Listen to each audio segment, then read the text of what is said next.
আপনাদের অনুরোধ করব, দালাল চক্র, মুমূর্ষ রোগীকে রেফার, এই ধরনের অভিযোগ থাকলে আপনারা আমাদের করবেন।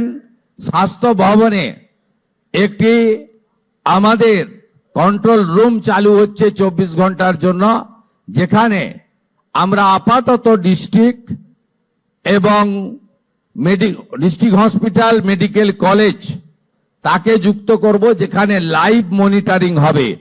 হসপিটালে দালাল চক্র আছে কিনা, হসপিটালে ডাক্তারবাবুরা আছেন কিনা, রোগীরা বেডে আছেন না অন্য জায়গায় আছেন, হসপিটালের মধ্যে কুকুর বিড়াল ঘুরে বেড়াচ্ছে কিনা, হসপিটাল নোংরা কিনা, এটা আমরা সরাসরি দেখব। তার জন্য আমরা পেশাদার লোকজনকে রাখছি এবং জিরো টলারেন্স। নিশ্চিন্ত থাকুন আপনারা। ইতিমধ্যে কলকাতা মেডিকেল কলেজের একটি মুমূর্ষ রোগীকে রেফার করার জন্য এমএসভিপি কে সাসপেন্ড করা হয়েছে।